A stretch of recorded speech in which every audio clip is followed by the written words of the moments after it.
Hi, this is Dr. Perry Carpenter. I'd like to thank you for taking the time to join me on this week's video.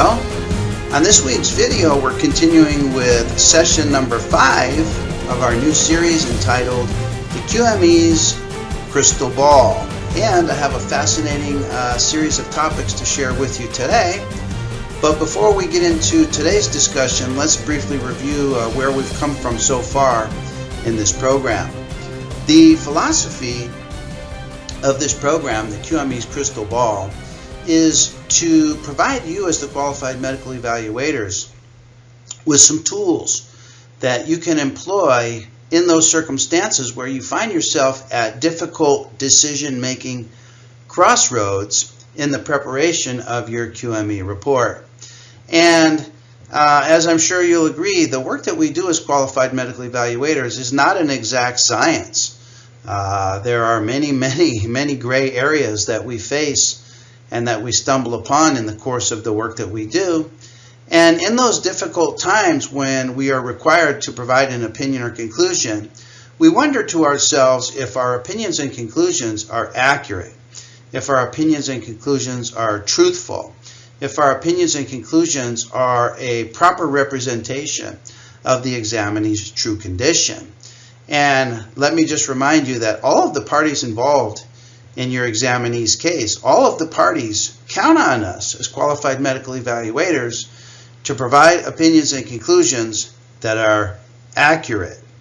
Well, this is not always easy, and the purpose of this program is to give you some tools and some procedures that you can rely upon, that you can lean upon when it comes time to provide difficult opinions and conclusions on such issues as AOE, COE, as permanent impairment, as to apportionment of the permanent impairment, and basically every opinion and conclusion in your report needs to be accurate.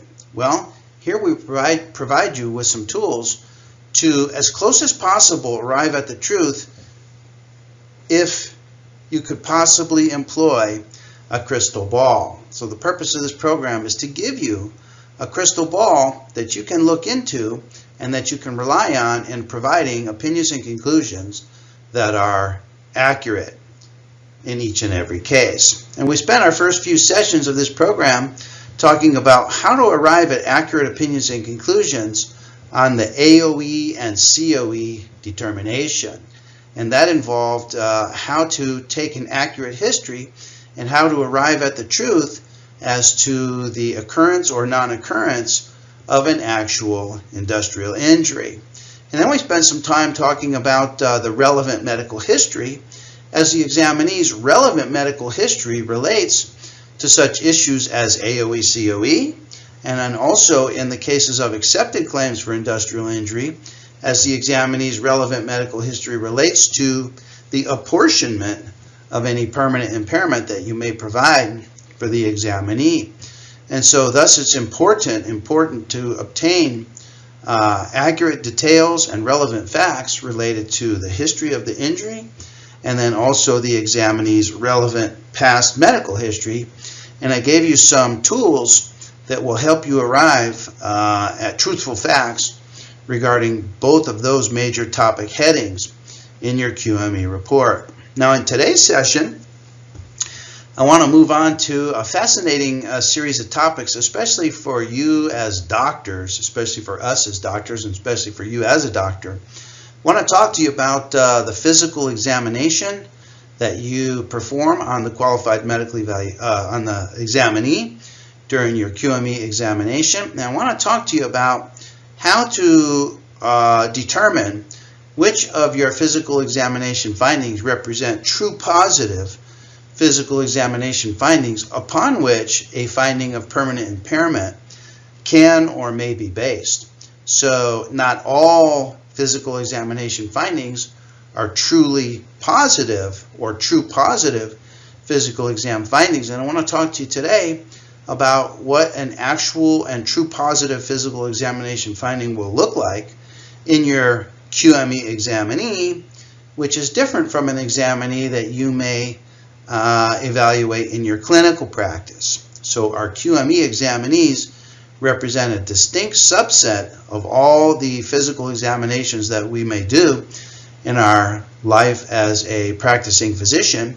And it's important to recognize those physical examinations that do, those physical examination findings that do and that do not represent true positive physical examination findings. In our upcoming sessions, I want to talk to you about how to obtain true and accurate limitations to activities of daily living.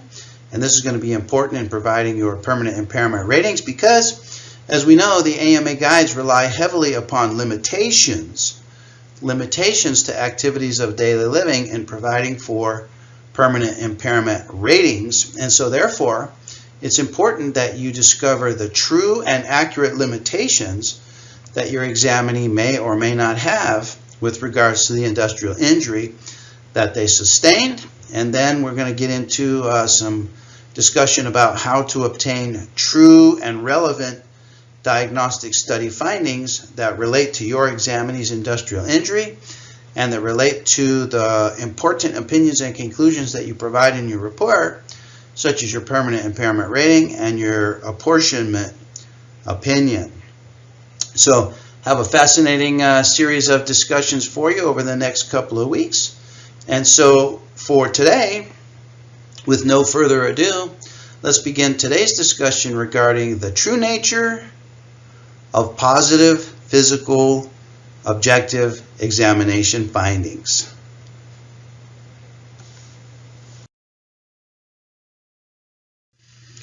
Okay, so let's begin, and in a few minutes we're going to get into our main topic heading today, which is the true nature or the nature of true positive objective physical exam findings. But before we get into that discussion, let me just share with you a couple of ideas about your physical examination procedures in general. And this has to do with what the Escobedo case referred to as an adequate exam, If you're familiar with the Escobedo case largely had to do with the concept of substantial medical evidence. And we learned from the Escobedo case that in order for your opinion and conclusion to qualify as substantial medical evidence, your opinion and conclusions have to be based on several key factors, one of which is what they referred to in the Escobedo case as an adequate exam. So, for example, your opinions on permanent impairment and your opinions on apportionment must be based on what is referred to as an adequate exam. So that raises the question, what qualifies as an adequate exam? Is the physical examination that you're now doing on your injured workers, would you say that qualifies as an adequate exam? What is an adequate exam? Well, I have a couple of ideas to share with you here in today's discussion. So first of all, in order for your physical examination finding to qualify as an adequate exam, your examination procedures certainly must follow the physical examination procedures that are described in the AMA guides. Okay, does that make sense to you? Now, I want to emphasize this point because many qualified medical evaluators have some confusion between the physical examination procedures that they employ in their clinical practice compared to the physical examination procedures that they should employ in the permanent impairment evaluation. See, the physical examination procedures that we do in our clinical practice are different than the physical examination procedures we do in the permanent impairment evaluation because the two physical examinations have different purposes. In our clinical practice, the purpose of the physical examination is to determine a diagnosis. And once we have the diagnosis can then drive the treatment program. Well, in the permanent impairment evaluation in California workers' compensation, by the time the examinee gets to us for the permanent impairment evaluation, they've already been diagnosed by multiple medical providers. They've already received medical treatment from many providers. the physical examination, the purpose of the physical examination in the permanent impairment evaluation is different from the purpose of the physical examination we do in our clinical practice. Okay? So you may be wondering then, what then is the purpose of the physical examination in the permanent impairment evaluation? Okay? Well, let me tell you. The purpose of the physical examination in your permanent impairment evaluation of injured workers is to determine the presence or the absence. Okay? You either check the box or you leave the box unchecked. The presence or the absence of impairments. Okay? In our clinical practice, we do a physical examination to determine the diagnosis. In the permanent impairment evaluation, we do physical examination procedures that have as their purpose to be able to either rule in or rule out. Okay? So it's either present or it's absent. Rule in or rule out impairments. So the AMA guides describe impairments to all regions of the body. So for example, in Chapter 15, they describe the impairments of the spine. In Chapter 16, they describe the impairments of the upper extremity. Chapter 17, they describe the impairments of the lower extremity. So it's important that you know the impairments, know what are the impairments of each of the body regions that you're going to be examining, and then to examine the injured worker for the presence or the absence of impairments. This is different from what we do in our clinical practice. And so therefore it's important that your physical examination procedures comply and comport with the procedures that are described in the AMA guides. And I can't tell you how many qualified medical evaluators I speak with on a weekly basis that are doing physical examination procedures from their clinical practice on their injured workers in the permanent impairment evaluation. And they're not the same. They're apples and oranges and oil and vinegar, and the two do not mix. So for example, it's important that you have all of the physical examination instruments that are described in the AMA guides if you want your physical examination to qualify as an adequate exam.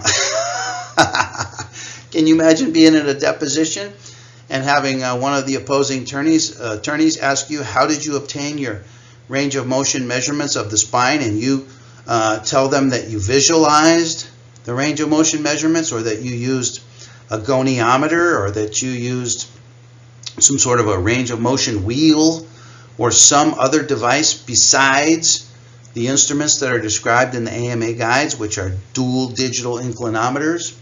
Can you imagine explaining to the parties that you employed physical examination procedures and provided opinions and conclusions based on those physical examination findings when those findings are not consistent with the AMA guides? That would be very embarrassing, to say the least. So your physical examination, in order to qualify as an adequate exam, must comply and comport exactly with the procedures described in the AMA guides.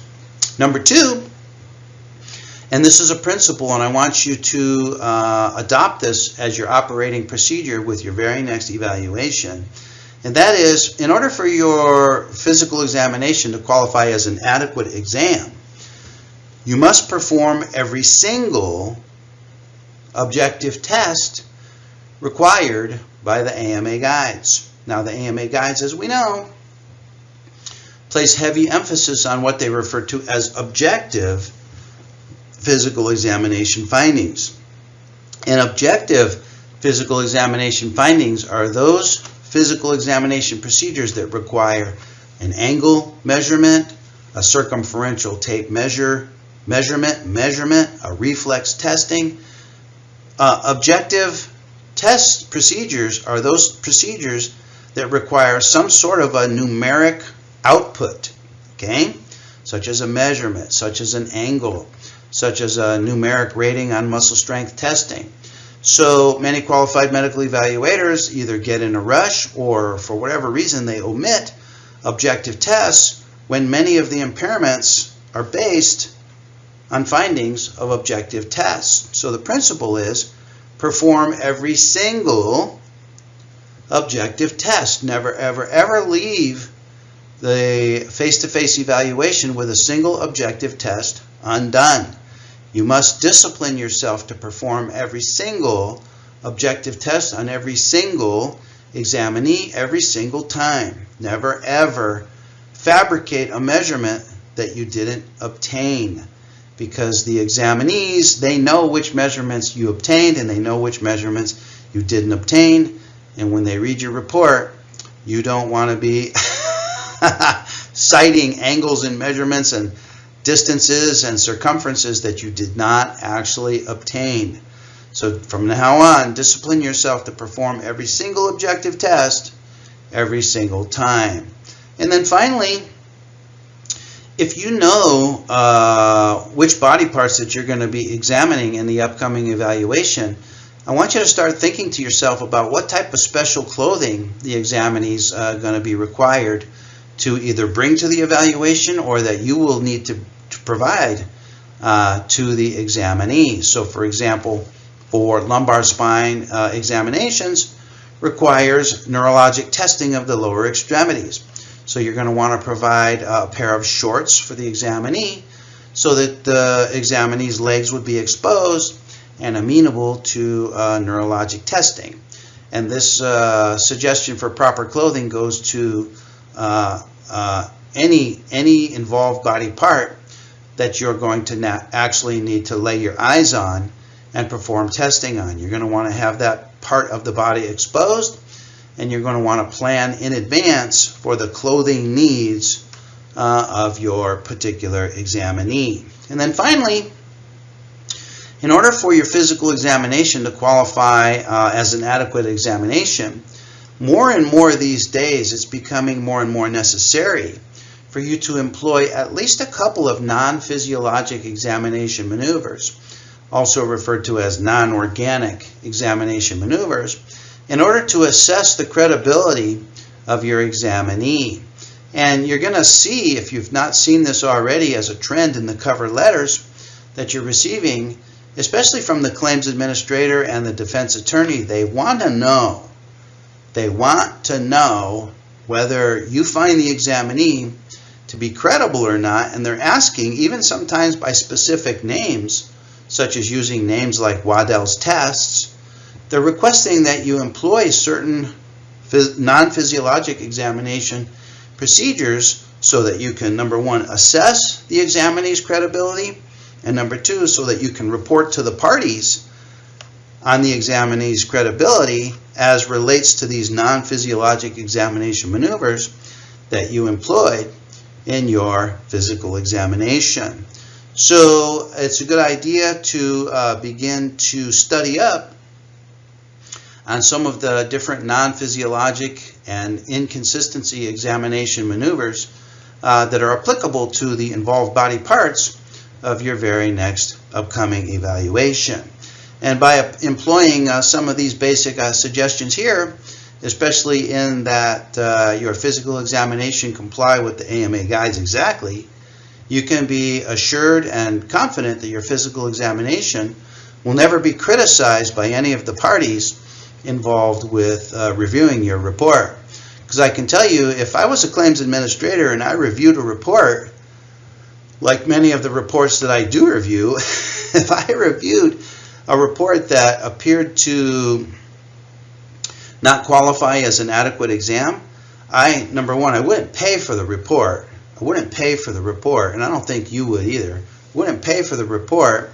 I wouldn't consider the opinions and conclusions to be accurate because they're not based on an adequate exam. And if I was a claims administrator, I would throw the report out and I would request a new evaluator, and I would report that particular qualified medical evaluator to the medical director as an incompetent qualified medical evaluator. That's what I would do, and I have a feeling that you would probably do the same. So it's always a good idea to improve on your physical examination procedures, and here I give you a couple of ideas as to where to begin. Okay? Now, let's get into our next discussion, which has to do with the nature of true objective physical examination findings. And in order to understand which physical examination findings qualify as objective and positive findings and those which are negative findings, let's go back in time and history and talk a little bit about the nature of pain, and especially as to how pain plays into the California workers' compensation system, both in the past and now in the present.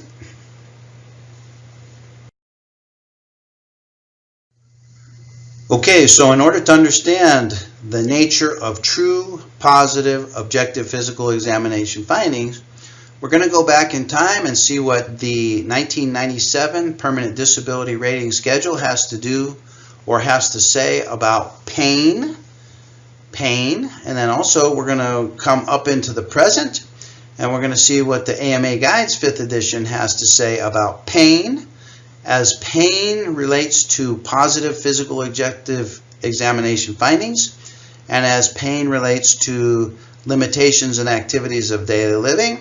And we're going to see how that relates to pain as it relates to your findings on physical examination, because on physical examination, many examinees will report pain with certain examination maneuvers, and simply the presence of pain or simply the examinee's report of pain does not always qualify as a true positive physical examination finding for that particular maneuver.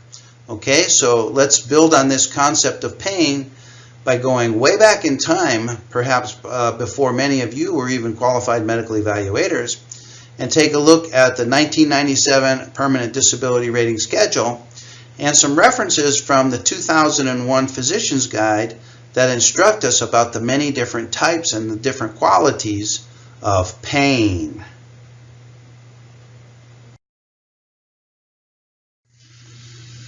So if you're watching this video and listening to me speak today, you're probably in one of two populations of qualified medical evaluators. Number one, you're in the population of qualified medical evaluators that were around and were doing qualified medical evaluations before the adoption of the AMA Guides 5th edition in 2005. And the second population is those of you that were not. You were not around doing qualified medical evaluations in what we refer to as the old system prior to the 2005 adoption of the AMA Guides. So prior to the adoption of the AMA Guides in 2005 for evaluating permanent impairment, qualified medical evaluators used to evaluate permanent disability under the 1997 Permanent Disability Rating Schedule. And in evaluating permanent disability, we relied upon four findings that comprised the sum totality of our permanent disability opinion.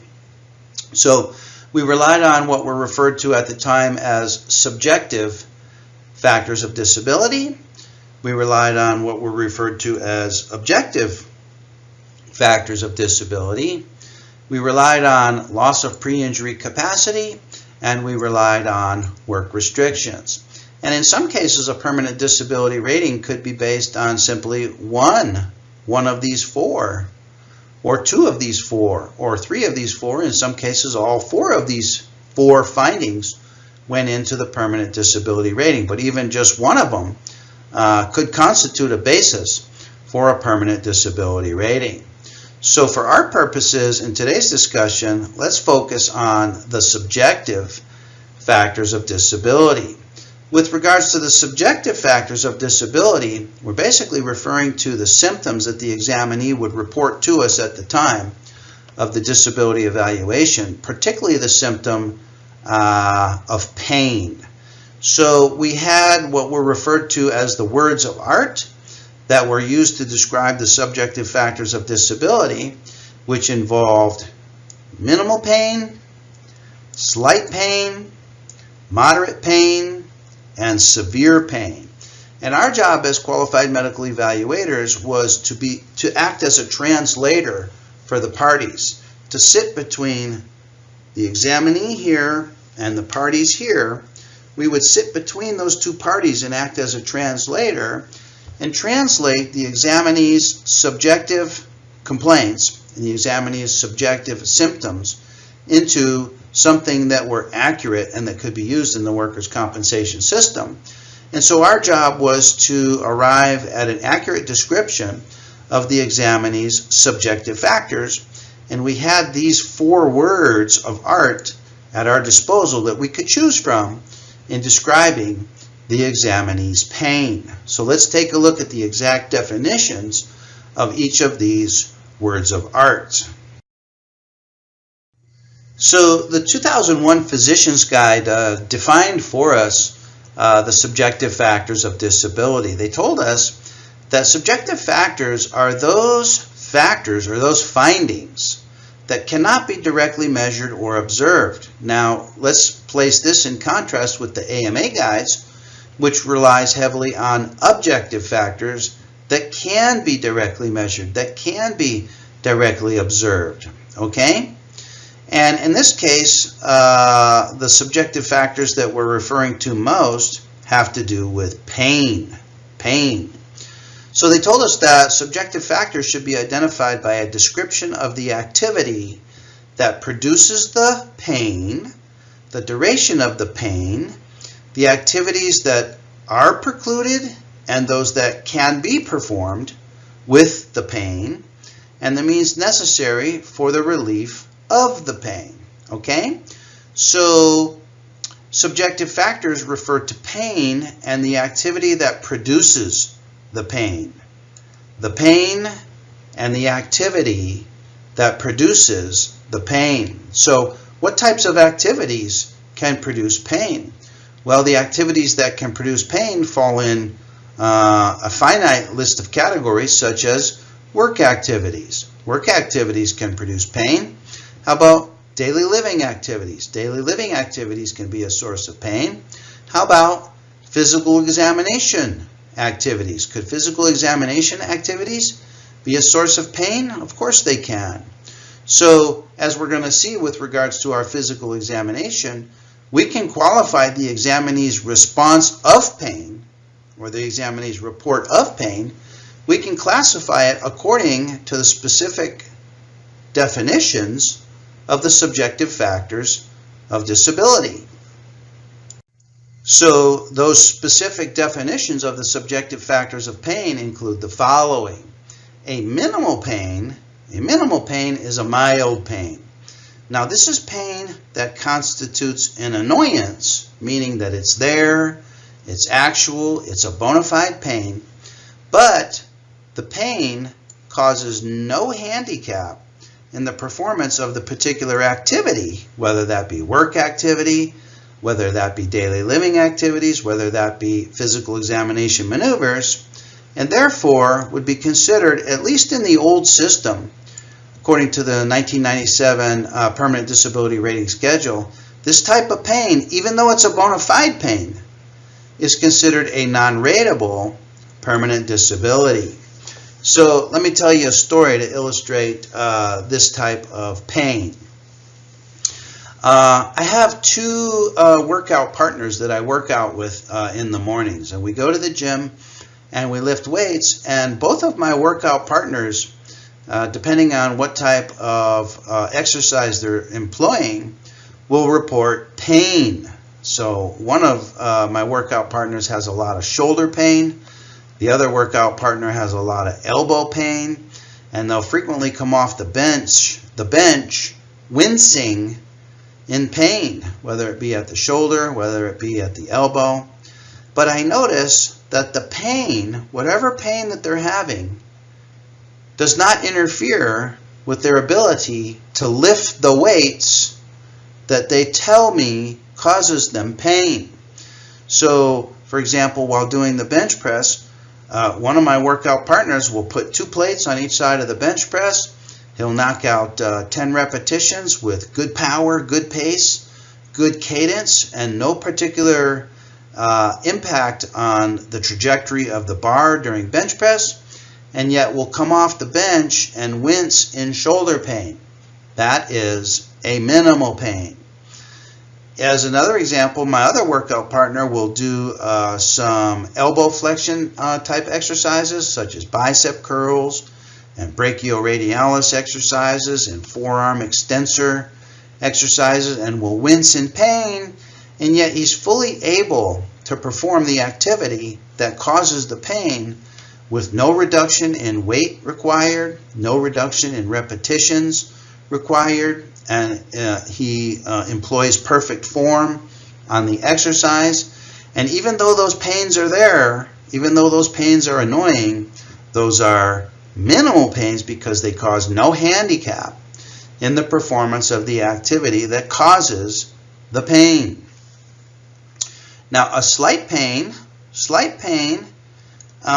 an increase in pain. It's a pain that can be tolerated, but now it's starting to cause some handicap.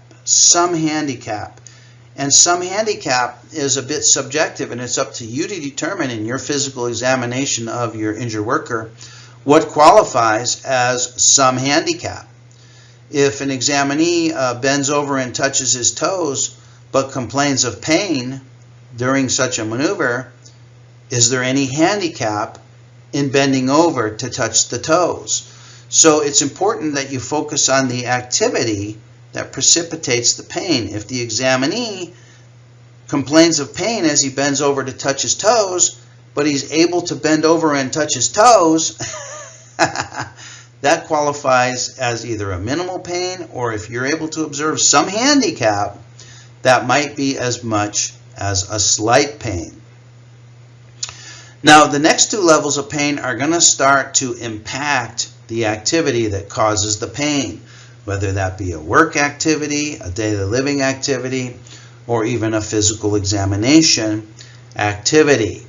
So a moderate pain is a pain that could be tolerated, but would cause now marked handicap in the performance of the activity precipitating the pain. What would qualify as a marked handicap? How about a limp?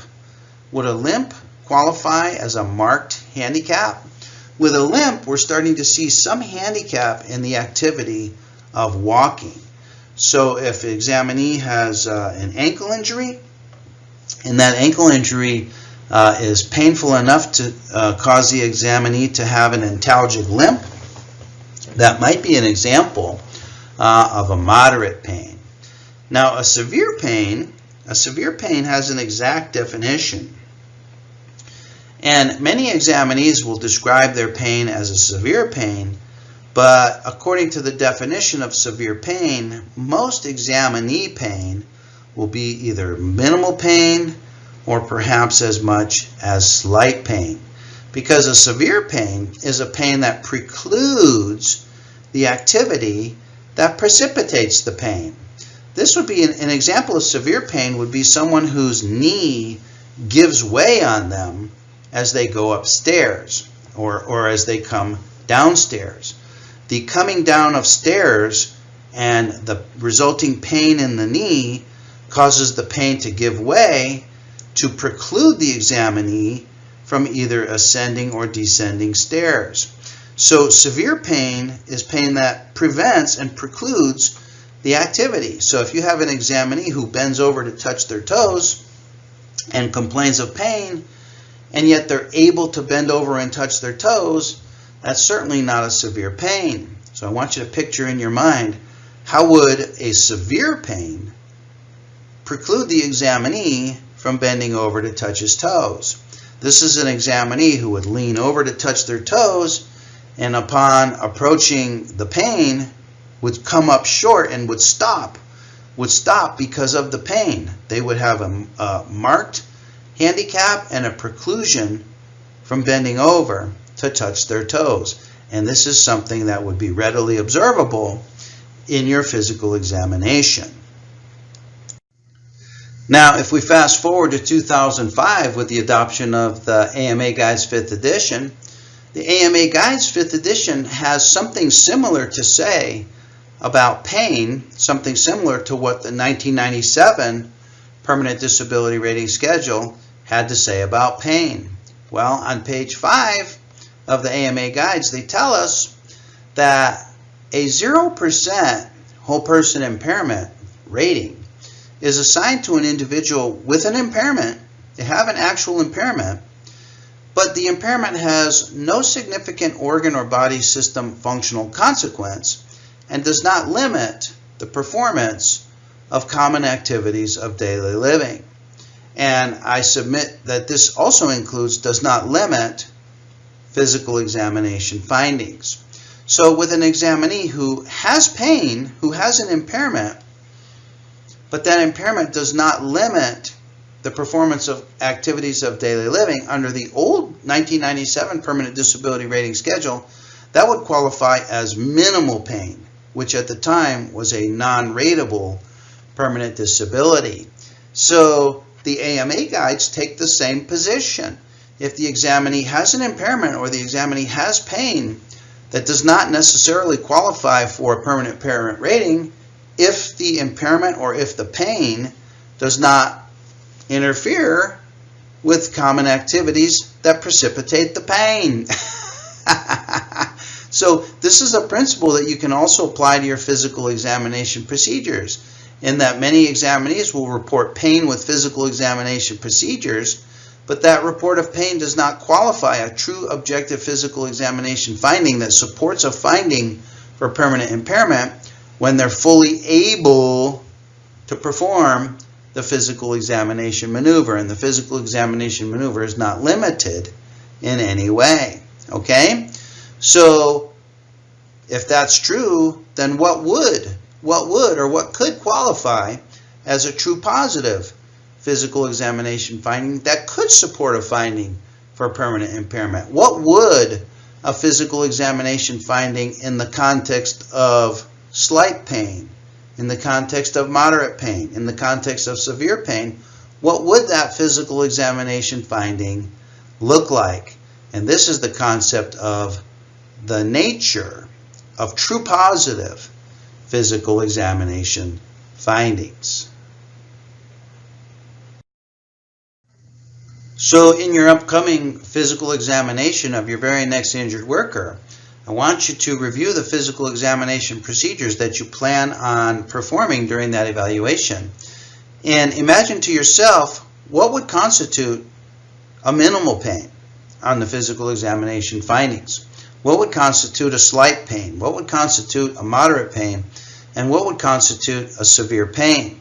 How would those different levels of pain present in the physical examination procedures that you plan on employing? Well, the physical examination findings associated with moderate and with severe pain have associated with them a consistent reflexive finding known as the flexor withdrawal reflex. I'm going to talk to you a little bit about the flexor withdrawal reflex here in a couple minutes, but it's a good idea right now, before we get into that, to refresh our memories about reflexes and reflex testing and reflex findings in general. You know, reflex testing is one of the truly objective physical examination procedures that we have at our disposal, because reflex testing cannot be impacted or cannot be manipulated by the examinee. There's no subjective component involved with reflex testing, and that's why I love reflex testing. When you have an examinee who has brisk biceps tendon reflexes, that finding of a brisk reflex tells you objectively that many structures along that reflex loop are operating correctly.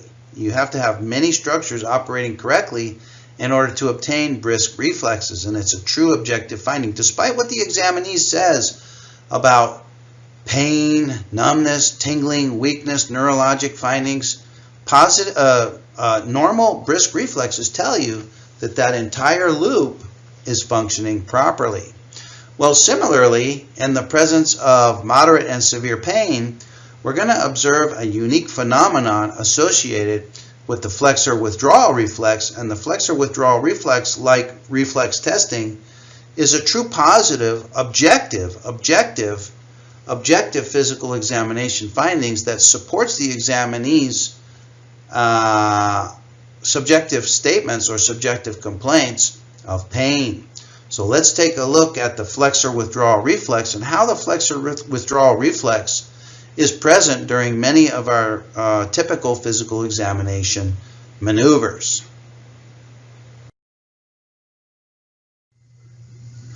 Okay, so let's take a look at the flexor withdrawal reflex, which is a truly objective and positive physical examination finding for pain. So with the flexor withdrawal reflex, the typical description of the flexor withdrawal reflex has to do with an examinee either stepping on a piece of glass or a tack, or in this case has to do with the examinee touching a hot and painful object such as a hot flame. Okay, so in this case, the hot object is detected by a sensory receptor here in the tip of the finger. Typically, in the case of pain, the sensory receptor involves free, naked nerve endings. And in this case, at the tip of the index finger, this sensory afferent neuron travels toward the spinal cord, in this case contained within the median nerve.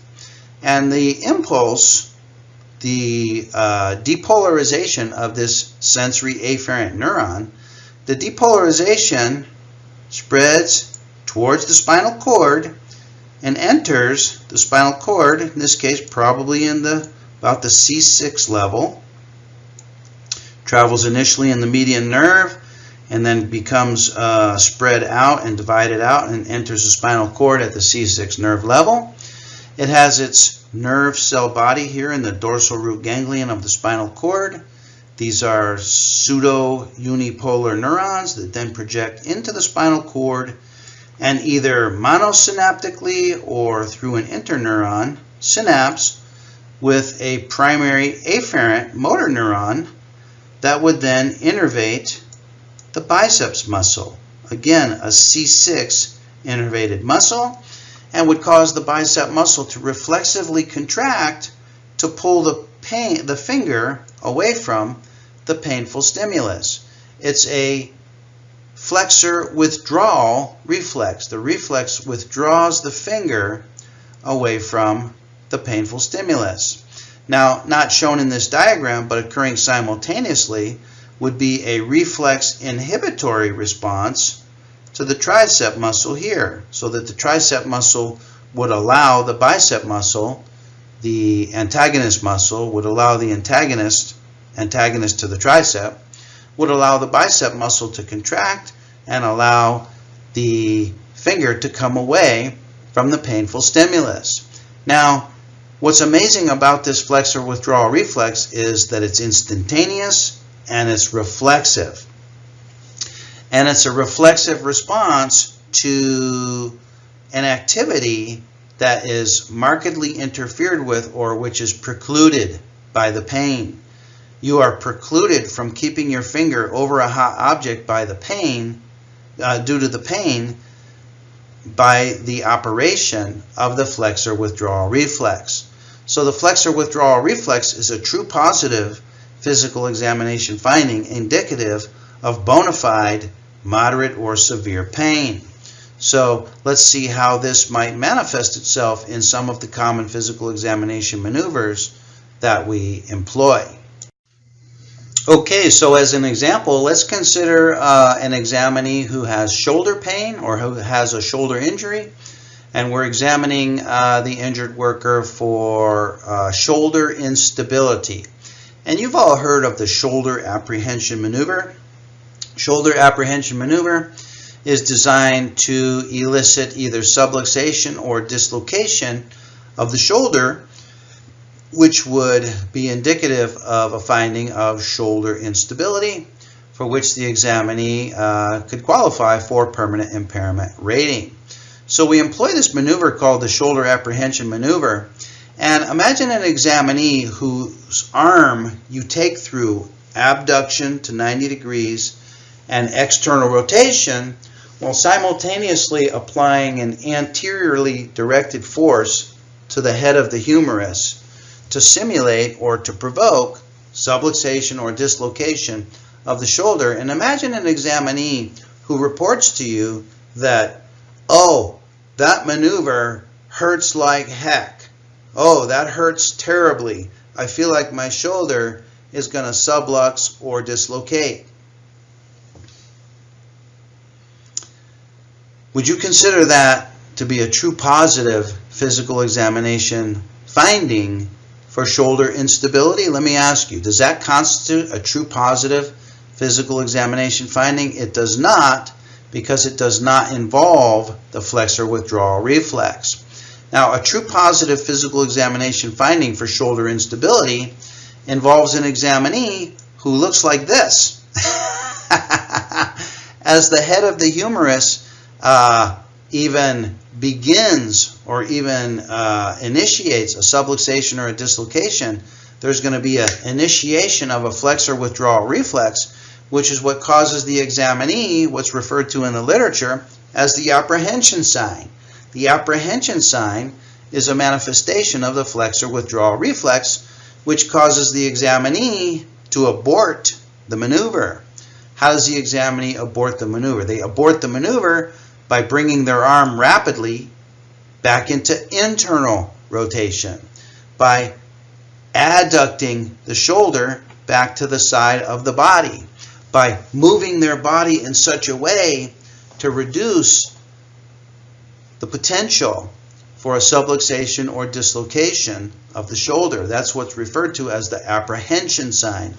The apprehension sign is a manifestation of the flexor withdrawal reflex as the examinee withdraws from a pending subluxation or dislocation of the shoulder, and that's what constitutes the true positive objective physical examination finding for that maneuver. What about the patellar apprehension response? Have you heard of patellar apprehension testing? Well, if you've ever subluxated or dislocated your patella, you know that it's extremely painful and scary condition. And once subluxed or dislocated, the patella has a tendency to chronically sublux and dislocate due to resultant instability, usually due to stretching and tearing of the patellofemoral ligament. Well, to assess for this condition, which qualifies for permanent impairment, we employ a physical examination maneuver known as the patellar apprehension test. And with the patellar apprehension test, the examiner attempts to translate laterally the patella in the trochlear groove in an attempt to simulate subluxation or dislocation of the patella. And in a case of bona fide subluxation or dislocation of the patella, the examinee will provide for you a response consistent with the flexor withdrawal response. And this is what constitutes the true positive physical examination finding. So we've all seen these diagrams in our textbook where the examinee, who's lying supine on the table at the time of the testing, rises up off the table rapidly and instructs the examiner to discontinue, to DC the maneuver as a reflexive response to a pending subluxation or dislocation of the patella. And it's this apprehension response that's the true positive physical examination finding, because it's a manifestation of the flexor withdrawal response. What about another example? What about our examinees that complain of injury to the lumbar spine, and according to the AMA guides, were required to assess for sciatic nerve tension, required to assess for either radiculopathy or non-verifiable radiculopathy, and we do that through an assessment of sciatic tension testing. Well, as you know, sciatic tension testing can involve many different maneuvers, such as bending over to touch your toes, such as a straight leg raise, such as a Braggart's maneuver, such as a sitting straight leg raise test, also known as a Becker-Roos test.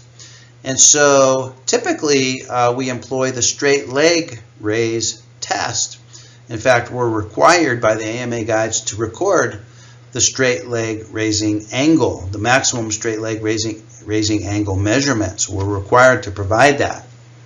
Well, if an examinee had bona fide sciatic nerve irritability, which was provoked by sciatic tension testing, what would be the true positive physical examination finding? Now I want you to imagine an examinee whose leg you raise up to 45 degrees and you give the ankle a strong dorsiflexion, such as in Bragard's maneuver, and tug on those sciatic nerve roots, okay, L4, L5, S1, S2, and you give those things a good hard tug against perhaps a herniated bulging disc at L5 or S1, and you give it a good tug against those nerve roots.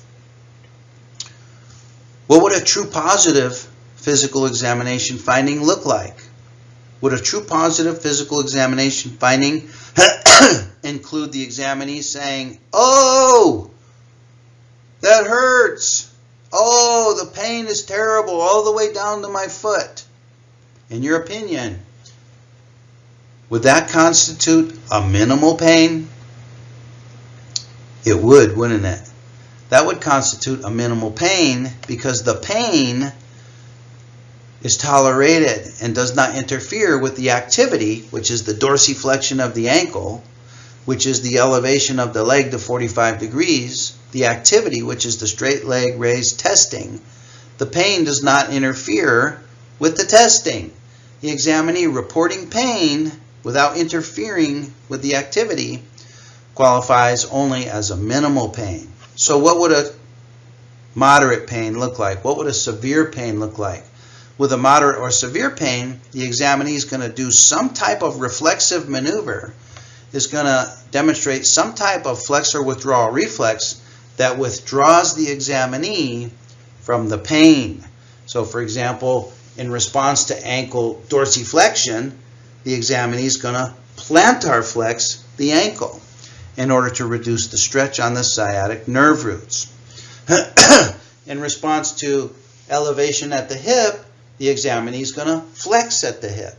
In response to elevation at the hip and dorsiflexion at the ankle, the examinee will flex at the knee. We refer to that as the Neary's bowstring sign. So these are the types of withdrawal responses or withdrawal reflexes from the activity which is the physical examination maneuver, that constitutes a true positive physical examination finding for moderate pain, for severe pain, for the levels of pain that would qualify for a permanent impairment rating. Anything less than a withdrawal response from the activity that produces the pain qualifies only as a minimal pain, which according to the AMA guides does not qualify for a permanent impairment rating.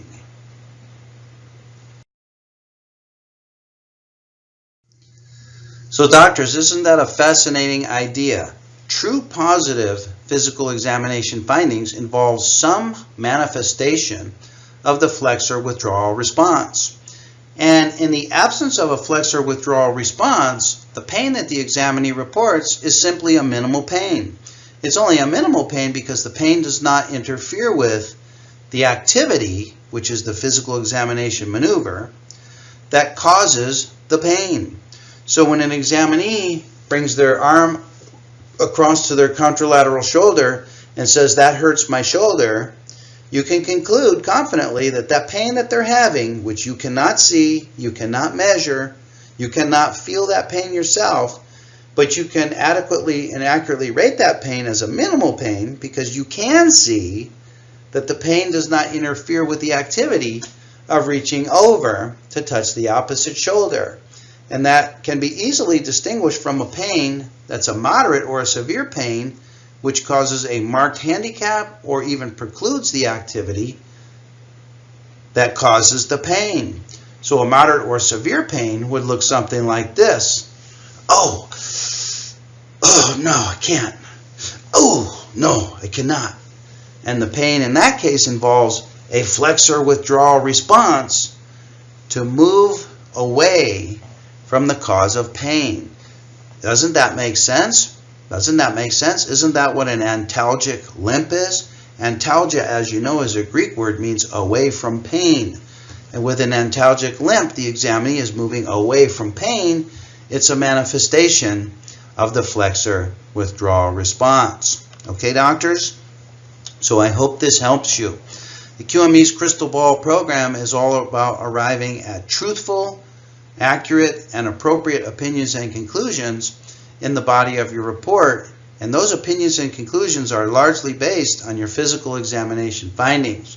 So it's important to characterize accurately your physical examination findings by distinguishing between true positive physical examination findings and those physical examination findings that are representative of only a minimal pain only, which does not qualify for a permanent impairment. So always, always, always be hypervigilant for the presence or the absence of a flexor withdrawal response in response to your physical examination provocation testing of your examinee. Okay, doctors? So I hope this helps you in your very next physical examination of your very next injured worker.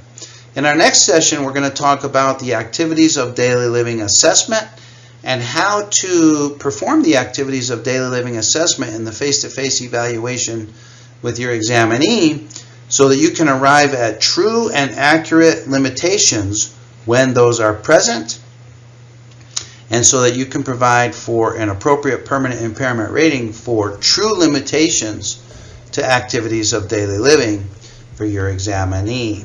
So for today, I want to thank you for joining me on today's discussion. I look forward to being with you on our very next discussion, as well as we continue with our new series entitled The QME's Crystal Ball. For now, this is Dr. Perry Carpenter. I'm wishing you best of success in your career as a qualified medical evaluator.